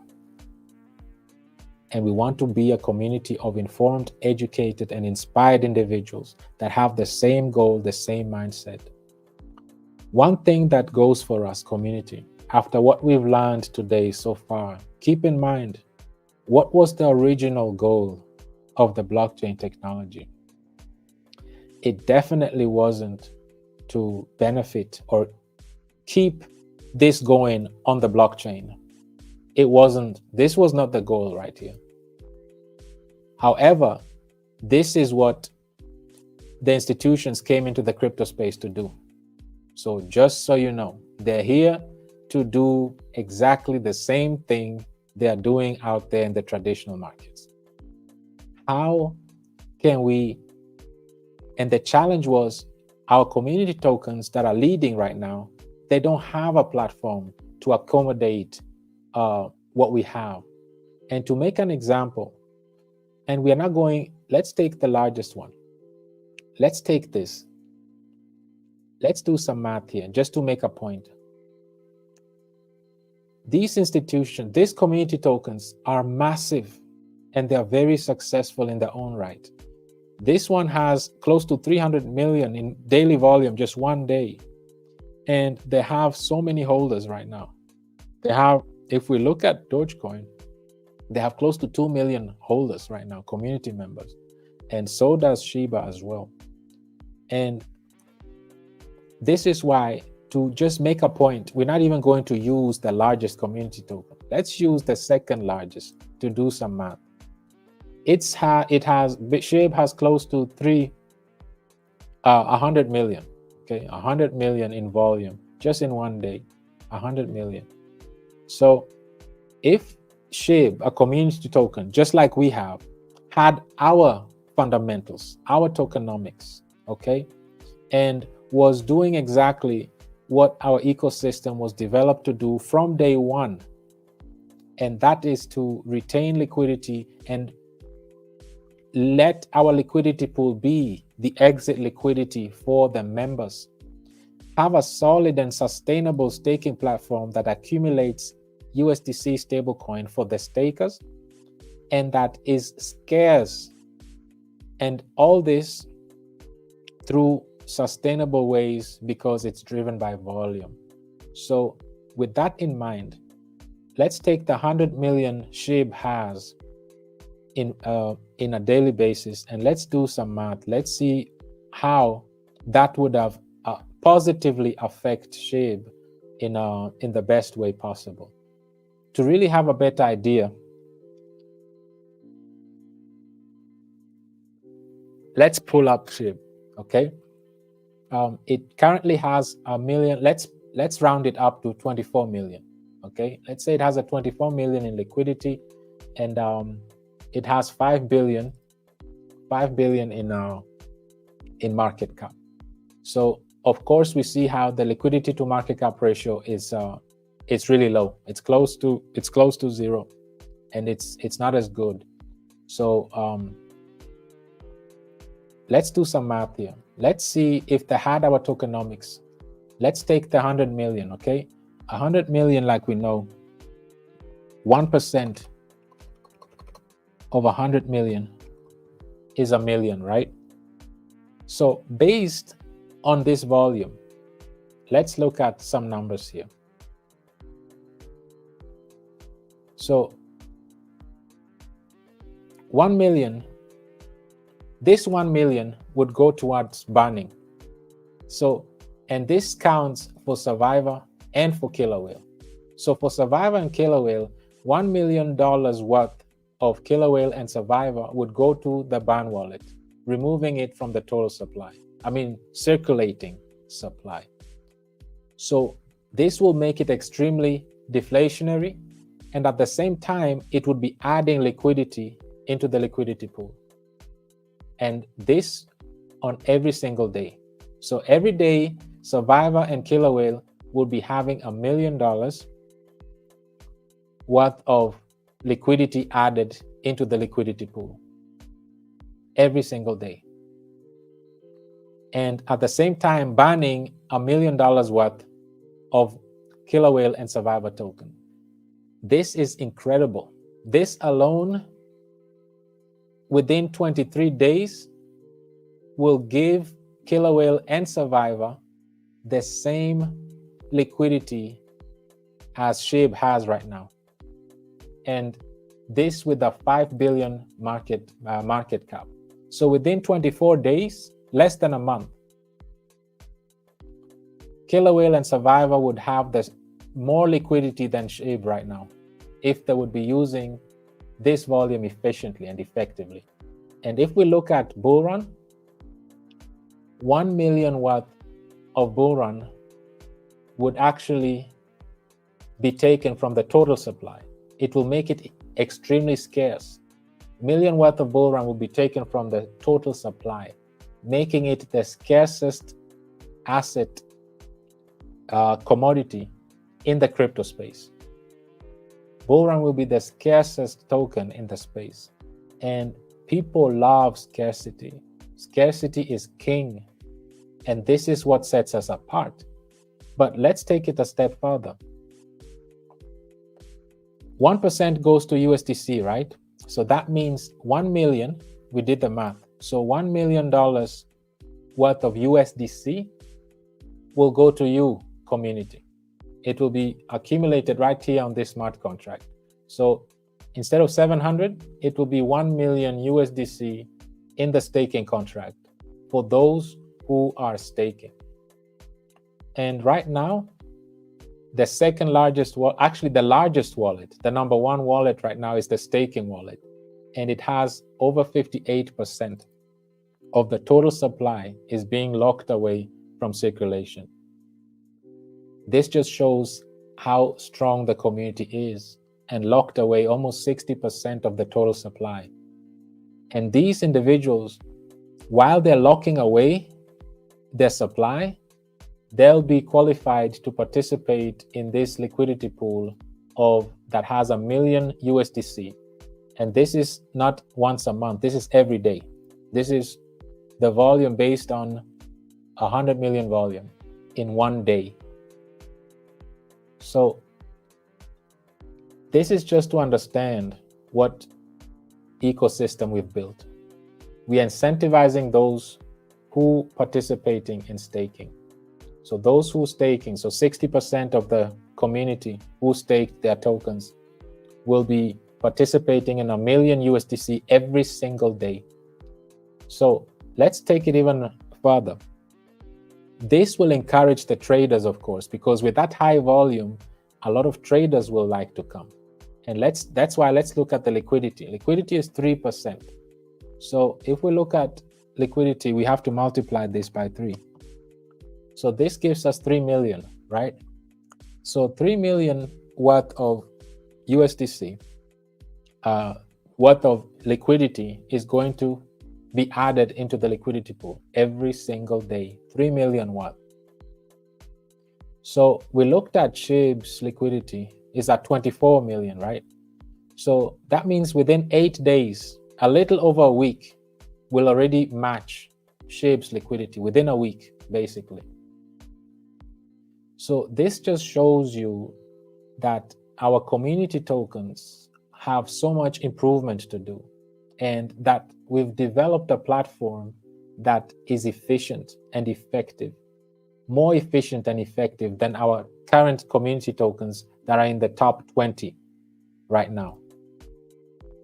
This is a good sign because this shows that we are doing things differently. We've developed something and a system, a mechanism, an ecosystem that doesn't exist yet. That when we have a community that stands behind it and understands the vision and how our ecosystem works and how effective it is and how it will benefit every participant and not just the 1%, the way the traditional financial system is set up, we built an ecosystem that is addressing this right here. It turns the 1% to 99%. So this platform was built for the 99% of those who are ready to participate in the blockchain technology and be part of a movement. There is a home for you. If you need education, there is. If you want to be part of community tokens that we deploy, we have. If you want to be part of an ecosystem, a social network, using your skills and connections and networks, you have it. If you want to be part of a movement, that has strong fundamentals and that is addressing the major challenges in the space, we have the strong fundamentals. If you want to be part of an ecosystem that is scarce like no one else, the only scarce token in the space, we have it. And now we see that within a week, we will be having basically Shape's liquidity within a week. So let's go further, because we don't want to just calculate a week. Let's go further. I want us to really understand what we have. This is in one day. So let's calculate in 1 month. 90 million, okay? 90 million in 1 month. This is deep liquidity right here. This will bring stability.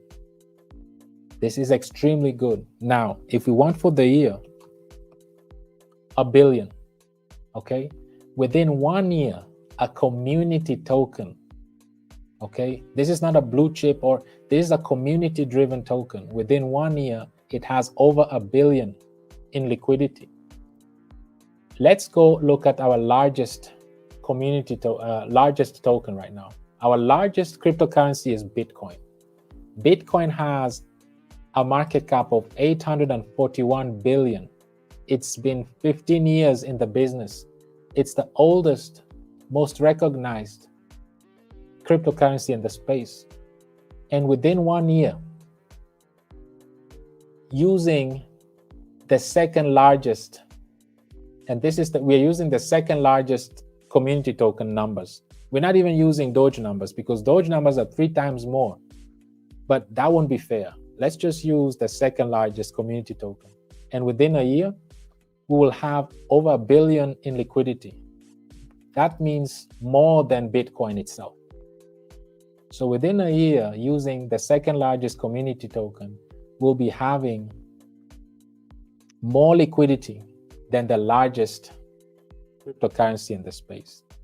Community, I want us to really understand what we have.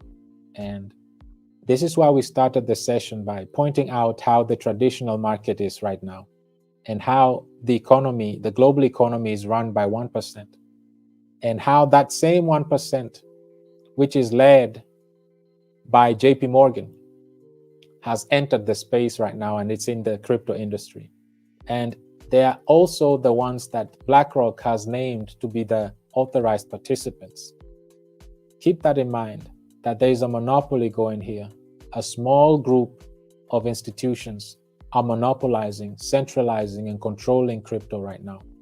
And to really understand the severity and importance, and to keep in mind the purpose of blockchain technology was not to have a 1% to rule the global wealth, but it was meant that the 99% that is being left out right now can participate in a global event that is driven by the latest and cutting edge technology called the blockchain technology. And that is what blockchain was meant to be in the first place. Always keep that in mind. So if your ecosystem is not built to have such fundamentals like we just looked at, we compared the volume of our favorite community token, the second largest one. If we do the numbers with the largest one, with Dogecoin, it will take us even less. It will take us probably 6 months, half a year. It will take us 4 months, because it's 3 times more.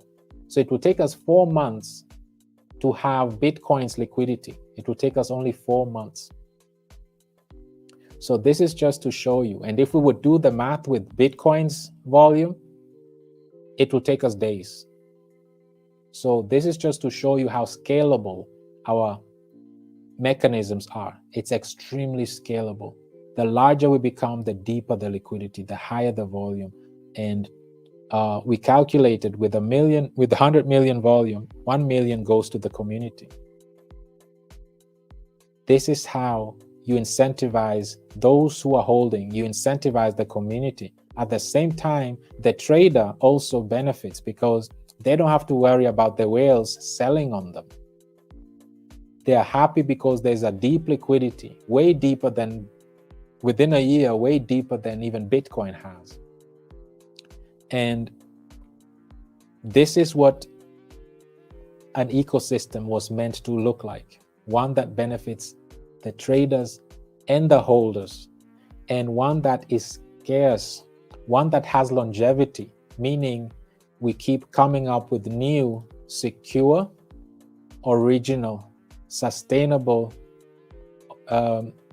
ecosystem tokens that we keep putting out. For those who missed the 3 tokens, there'll be a 4th one and a 5th one. So we keep building. As we keep growing, the more liquidity we retain in our own ecosystem and keeping everything decentralized.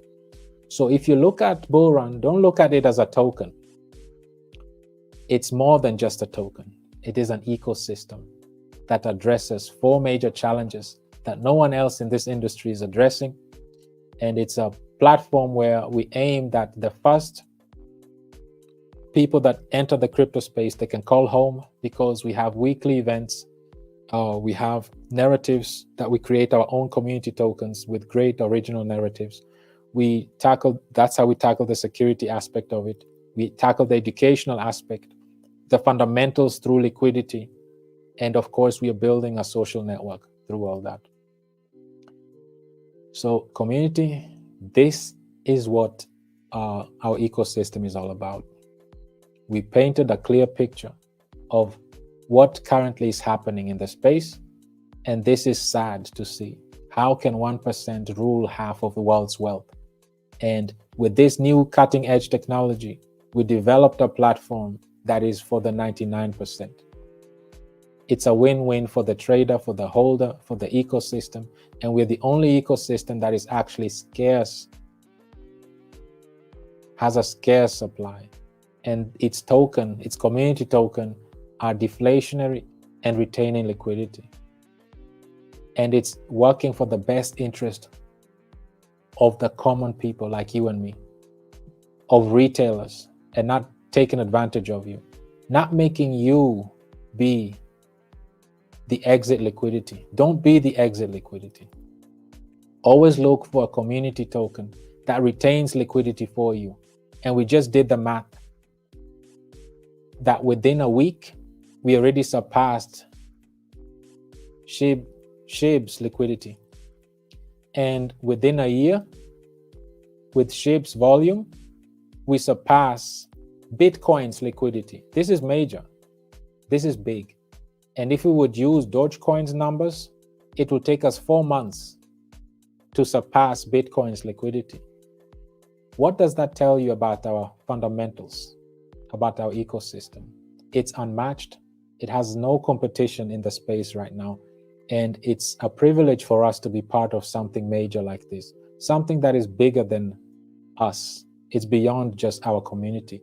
This is built for those who are not even part of the crypto space yet, and that need to be part of such an ecosystem to escape this right here and to be part of something much, much larger, and to be part of this bull run. You want to be part of these 24 million individuals that don't have to be enslaved anymore, and to be part of their 9-to-5s and stuck behind something they don't like doing. And this is the bull run cycle. This is what enabled them to achieve this, was the blockchain technology. This is the only thing that enabled them between April and September in 2021. The last bull run cycle enabled 24 million Americans to leave their jobs. And if we look at the top list, none of them was scarce. None of them was banning tokens and removing from total supply. None of them was giving none of them were giving USDC distributions. And none of them were taking advantage of the volume and the liquidity that is coming in. But still, it was good enough. It was still good enough. That's the power of the blockchain technology. It was good enough for 24 million Americans to quit their jobs. This shook JP Morgan and their comrades and made them jump into the crypto space to participate of this life-changing, wealth-generating event. that happens only once in every 4 years. So community, with that said, I want to close with this. This is a quote from Elon Musk, and let me zoom it even more. This quote says, "You get paid in direct proportion to the difficulty of problems you solve." Again, you get paid in direct proportion to the difficulty of problems you solve. We all want to make money. However, too often we think about we can get money to come to us, rather than considering what we can do to earn it. So, why am I saying this? Because we are solution oriented. You get paid in proportion to the difficulty of the problems you solve. Like we just discussed, we have 4 pillars of solutions here: liquidity, education, security, and social network. So it's not just one, but it's 4 that we're tackling. And they're all core issues within the industry. Like we saw, we looked at them right here. The hacks, the rug pulls, the scams, the inflation that we're facing, the liquidity crisis, the inefficient use of volume, and the egg being the exit liquidity to all these tokens that are not retaining liquidity. And also these staking platforms right here that don't have a sustainable staking platform. These are solutions that our platform is directly addressing. So this is it for today, and that's how I wanted to end it. You get paid in proportion to the problems you solve. And we have developed a platform that solves 4 major issues consistently, and it has a proven track record. So this is it for today, community. I hope it was an event that you were able to be informed, educated, and inspired. As always, these just serve as a starting point for you to do your own research, for you to to dig deeper and to understand how the industry works, to understand how what we are about and what added value that we bring, what problems that we solve, like we just read, because we get paid based on the proportion of difficulty of the problems that we solve. And we're here to solve the problems, and we're here with the solutions. We have 4 different solutions that we bring answers to. And this is how we want to bring this to a closure. If you can bear with me, let me share individual screen and come back to you. And as I'm coming to you, community, to check with you on your comments, I would really like us to prepare the tweets, to prepare to tackle the tweets, to prepare to be able to be active, being involved, because like I said, let's not look at the Bullrun ecosystem as just another token. This is more than just a token. This is literally an ecosystem, one that is developed carefully to solve solutions, to have answers to challenges, and that is bigger than us, and that will be here long after we've gone. And this is a platform where we wished we had when we entered the crypto space, and we are very privileged to be part of this community and have a platform like this that is consistently educating the masses, the space, and those who want to listen and participate and be engaged and part of this ecosystem. You can call it home. And this is what we're all about, community. The hardest part is behind us. We already fully developed a platform, an ecosystem that solves the challenges in the space, that is ready for takeoff once we grow and add, get the community, get the space aware of what we have, and that we have a platform that is sustainable and that can really assist in solving the issue that we're facing right now, that 1% of the population owns more than half the global wealth. How is that for you as a wealth distribution? When we saw that within 5 months, the blockchain technology enabled 24 million Americans in the US alone to quit their jobs through this technology, and none of them was sustainable, had a sustainable staking platform, had the mechanisms that we have, but still, nonetheless, it was good enough during the bull run. So do your research, and this should be giving us confidence in what we have. We have a platform that was strictly developed to really maximize, take full advantage of the volume and liquidity, and especially take advantage of this bull cycle. So it's not just called bull run for no reason. There's a reason why it's called bull run, because it's built to take full advantage of a bull cycle. So this is what we have for you today. Let's prepare for the tweets, and let's tackle these tweets, community. It's very important for us to ensure that we participate in these, that we are engaged. That's the least we can do.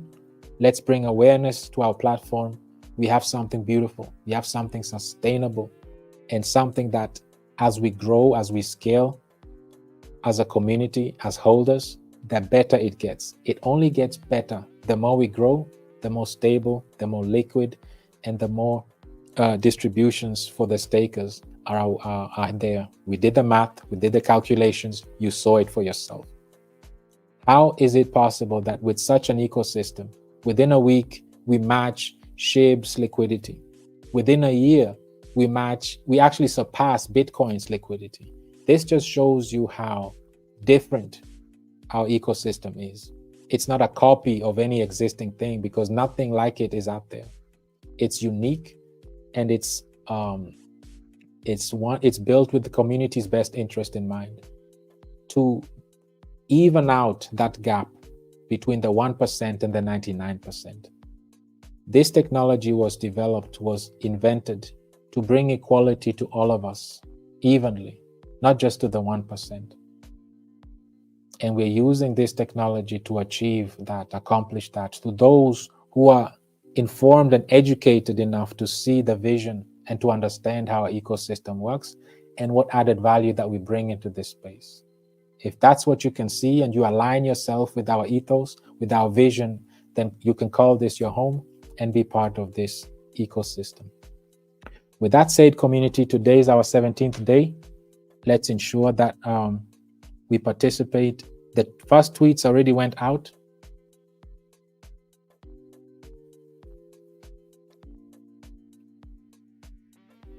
The first tweets already went out. Let's ensure that we participate, we go engage with them. It's very, very important for us to do that, to bring awareness to our ecosystem.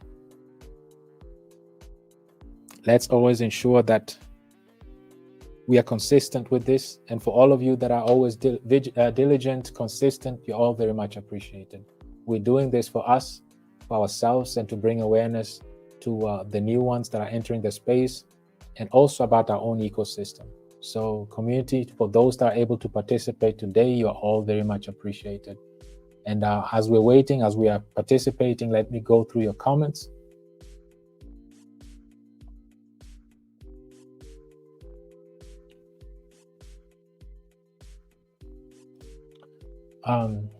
Queen Margaret says, very informative. Thanks, Steve. Very happy that you find it informative. Thank you as well for participating and for being part of it. I see Mr. Bright is here. Welcome, nice seeing you around. PRL family is a great family. Absolutely, we are all very happy to be participating in these events today. My great brother Glenn here. Wow, that's crazy. Yes, it's knowledge is power. And I believe the more informed we are, the more educated we are, the more we'll understand and appreciate the ecosystem that we are part of, you know. and that it's built for the masses. It's developed for the crypto space, not just the Bullrun community. And that after what we saw, how the 1% is controlling the world, is through network. They're closely knit, they're all interconnected, and they have a great ecosystem that works great for their advantage. Why can't we use the same? And already we have a platform that works for us, and everybody wins. There are no winners and losers, and people get opportunities over and over again. This is what an ecosystem is supposed to be. It's dynamic and it's inclusive. Everyone can participate and everybody wins. We win together. And that's the platform that is still lacking in this space. And we just saw that our favorite community tokens that are in the top 20, they are still lacking, and they're still lacking, and are also part of the challenges and the problem that we're facing in the space, and trying to look for solutions. But we developed a platform from day one that is addressing those. Queen Margaret says, what a community we have in BRL. Absolutely. And you make it special. It's the community that makes really the difference. Brother Theo says, please be sure to hit that like button, family. Absolutely. Let's always ensure that we engage. The more engaged we are with this, the better, because this will help us to reach more people through the algorithms.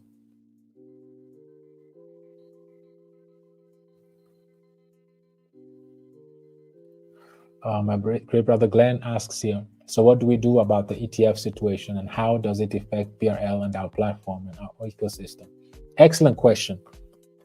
ETFs are the first dips. This gives those who are fearful of what crypto is all about, those who are fearful and, like we just discussed, they hear about these negative news, the rug pulls, the scams, the ETFs, the FTX, what happened, and all these other institutions that went belly up, and all these bad actors in the space, they rather use the ETFs, but eventually they'll be educated and they'll understand that, wait, why am I buying a paper version? I'm doing the same thing with fiat.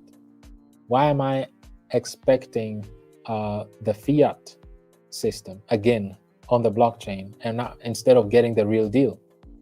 So this is actually, all this plays in our hands, community. So this is not something negative to fear. This is something great for us, because people now will be informed and educated and understand that, hey, why are we going through the same system, monetary fiat system? We want the real deal. And ETFs will just be their first experiences to see what crypto is about. Obviously, they'll follow Bitcoin, they'll see what it's about. They'll look at they'll hear about other altcoins, and they'll be interested in that. And they'll see that, it's not as bad like I thought. And they're hearing from their friends and families that, there are other alternatives. Why are you getting into ETFs? And we'll be able to onboard them, educate them, inform them. It's always because of lack of knowledge and lack of understanding that people do such. That's why we say it, that's the topic. In the age of information, ignorance is a choice. So if you don't inform yourself, educate yourself, and that's a choice you made yourself personally. You choose to be ignorant, and we have to respect that, So, but those who don't want to remain ignorant and want to jump in a rabbit hole and start doing their own research and educate themselves, and we have the platform for that. We have weekly events. We have so many VCs recorded. We have on Twitter, we have so many spaces recorded. Even today on live, we have YouTube videos educating, talking about, this stuff, and also giving them an alternative. Because to be honest, where should they go? Which other community has the opportunities or the platform that we have? Where else can you go and have just free weekly educations on different platforms? You can participate in community events. You can participate in new community tokens. There are strong fundamentals built within the community. It solves issues that the rest of the industry is still suffering from. So this is a platform that welcomes everybody that is new, and this will be a great alternative for them. So ETFs just bring awareness to crypto, and those who are not ignorant will want to dig deeper and will be the great alternative for them. Even if it's just to get education, to be part of an ecosystem and part of a social network, whatever the case may be, ETFs serve as just bring awareness about this thing called crypto. And there's more than just Bitcoin. Bitcoin is just one of them. And actually, Bitcoin is an old technology. Meanwhile, 15 years later, there are technologies that are more advanced than Bitcoin. Keep that in mind. So this is good for us, Brother Glenn. So it's a good news that we don't have to fear ETFs, because eventually people will learn and educate themselves and be informed, because we're in an age of information. It's out there everywhere. People can easily inform themselves, you know, and if not, they can be part of our ecosystem and inform themselves that way. So community, keep engaging with these tweets. I see them going out. They're all still going out. So let's keep in mind that let's keep going and participate with these. But yeah, Brother Glenn, we don't have to worry about that. And it's not affecting us. Actually, it's good for our platform, because there's not many platforms that do what we do or offer what we offer and have scarcity like we do. All that we need is just continue educating and bring awareness, so that we have like-minded individuals join the movement. This is a movement that once people understand what this is about, it will be a no-brainer, because it's a great platform that, unlike our other community tokens that are in the top 20, they're suffering from the challenges we have solutions for, and they still made it in the top 20. Of course, Elon Musk helped a lot as well. But Brother Glenn, we don't have to worry about that. And it's not affecting our ecosystem any way negatively. As a matter of fact, it's good for our ecosystem, because let them do the marketing and bring them into crypto. Let them have a taste of it. And this is good, so they can really understand what this is all about. We don't have to worry about that. But great question.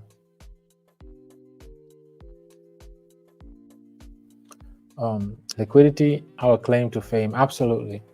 Liquidity is an umbrella. It's an umbrella about what we do. Fundamentally, you need a platform that is solid fundamentally, so that once we take off, like Pepe did, SHIB, Doge, Bonk, COQ on Avalanche, and all these other community tokens, they all take off, but they're not sustainable. Unfortunately, they're just not sustainable. So once we realize that hey, here we have a platform that is actually addressing real world challenges and is built for takeoff. And once we participate with this, use of the platform is directly tied to the value of it. Which other platform is like that? Unfortunately, none. So this is something that we really need to look at, and smart money is entering the space. The beautiful thing about crypto is people need to understand that one way or the other, you will participate in the market. Either you'll participate as early, you'll come early on and be ready, prepared, like we're educating all the time, or you'll come later on and just be the exit liquidity for all of us. So either way, you will participate. You'll be part of the ecosystem one way or the other. And this is why, especially if it comes to liquidity, our ecosystem is the exit liquidity for the community. That is something unheard of. That is something beautiful.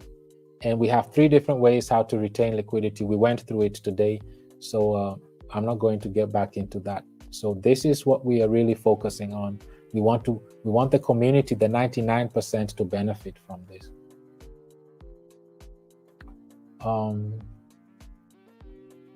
Absolutely, Queen Margaret. BRL ecosystem, king of liquidity. Absolutely. And the other community tokens too, they're built like that. We saw how 1%, if we have the volume of SHIB, we saw how 1% of 100 million is $1 million. So $1 million worth of survivor token or killer whale token would be removed, would be banned. And at the same time, $1 million will be put into the liquidity. And that's just in one day. And we saw that within 8 days, so barely a week, will catch up to SHIB's liquidity. That just shows you how inefficient these community tokens are. And we as a community, with all this education and information, we should now start to really see how the potential we have, once adaptation comes in, once the Bullrun kicks in and the volume and liquidity comes in, we'll really realize, and many people will start to really see it in action and see that our ecosystem is really unique. And I believe a lot will start to copy our ecosystem. Queen Lathi, always a pleasure to be listening and to be educated about this ecosystem, which is the king of liquidity. Community, we are so blessed to be listening to Steve. Thank you, Steve, for your commitment. It's such a pleasure and honor, Queen Lathi. Thank you for your warm and kind words. It's always such a pleasure having you in the community. You're a blessing to all of us, and we are very privileged to have you with us in the community. Thank you for all your commitment, your consistency. We are just as blessed having you in the community as well. Queen Patricia, Steve, are we safe from the 1% once they learn of our very sustainable ecosystem? Queen Patricia, amazing question. And I'm glad you asked this. That's the beauty of the blockchain. Once you deploy the smart contract on the blockchain, nobody can stop it. Not even the 1%. They can't stop it. It's already out there. So there's no way to stop something that is already on the blockchain. And that's the beautiful thing of it. That's the beautiful thing of the blockchain. So no, we shouldn't worry about that at all. And these are the links, Telegram link and website. Thank you very much, Queen Val, for putting this out there. This is for Bullrun. And then we have for the survivor and killer whale as well. So this is great for those that are new, that want to be part of original narratives and part of this community, be part of it. Queen Beatrice, hello fam, hello back to you as well. Nice having you here as well.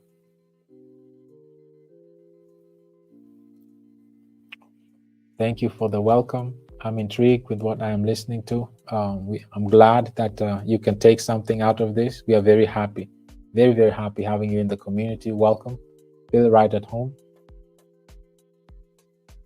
My great brother Theo, you get paid in proportion to the problems that you solve. Powerful quote, my great brother. Thank you very much, brother Theo. And what a great way to wrap this up. We've been on it for two hours now. Time flies when you're having fun. Yes, great brother Theo. It's all about solution. And like we said in this space, and this quote comes from the wealthiest man right now based on Forbes list. And yes, this is what we want. We wanted to come with something that is solution-based. There are so many challenges in the space, and whoever finds out ways and has a proven track record and a proof of concept of something that solves issues, and we have 4 of them, 4 different ways to solve issues in the space.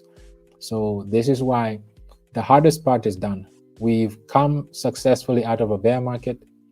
We have a platform that is scarce, that is sustainable, that is volume driven, and its use is tied to its value. It has the strongest fundamentals in the space. Its staking platform is sustainable. It's also driven by volume, unlike other blue chip staking platforms. During the bull run, staking is key. People love to stake during the bull run, and especially with the USDC being on the news right now on a regular basis, it brings a lot of awareness. And our two community tokens are all completely community driven. The contracts are announced. The liquidity is locked for 100 years. So the liquidity will be locked longer than most of us will be around in 100 years.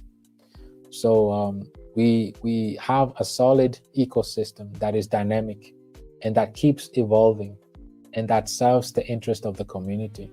And this is what it's all about. This is what this cutting edge technology gave us the opportunity to develop our own token economy that benefits the 99%. And this is exactly what this ecosystem is all about. And latest by today, I hope it shed light of what added value we bring into this space. With that said, community, I want to thank you all for participating. It was such a pleasure having these sessions with you. I want to wish you a wonderful rest of your week, and I'm looking forward to our next event on Saturday. Be sure to participate, like, retweet our tweets on all three accounts, on Killer Whale Survivor and the main account, Bullrun. This is how we bring awareness to our ecosystem. This is how we welcome home those who want to enter the crypto space. This is where they can get their feet wet. This is where they can we can guide them into the crypto journey, welcome them home, and so that they can look at crypto in a different light. And this is what we aim. We aim to be what we would like the crypto space to be. So we have the opportunity, community, to be the community that we would like to see in the crypto space. So let's be that. Let's be consistent. Let's keep pushing. Let's keep bringing awareness. We have something beautiful going for us. We have something we can really take pride in, something that has solutions. And we will all get handsomely paid in proportion, just like our brother requoted here, in proportion to the problems that we solve. And we all know that BRL ecosystem is all about solutions, And this is why we can be confident that with these solutions, we'll definitely get paid. So let's just be vigilant, let's be diligent, and let's keep doing what we're doing right now. Let's keep bringing awareness. I'm so proud of every single one of you. The consistency is amazing. You're taking the lead. The community is really doing great. So let's keep doing what we're doing, and we'll get to where we want to be, because at the end of the day, success is all we want. Success is all we know. I see here, Mom, thank you all for participating and contributing in support for the community, family. Thank you, Steve, for such a great live stream. Yes, thank you very much, Mom. Thank you very much, everyone, for participating. Thank you for engaging in social media platforms, for in and out consistency on a daily basis. You're all very much appreciated. Let's get what we need to get, and let's be the difference we'd like to see in this space. And let's set the tone, let's set the standard, and let's be the best version of ourselves. And once we have that mindset of excellence and success in our minds, everybody will want to be part of us. We want to be part of this community. And let's be the change we would love to see in this space, community. Once again, wish you a wonderful rest of your day, and looking forward to see you again latest on Saturday in our VC. And if you have any follow-up questions, let's discuss it on Telegram. And thank you again for everybody for participating. Looking forward to hear from you again. Till then, I wish you a wonderful rest of your week, and let's keep in touch.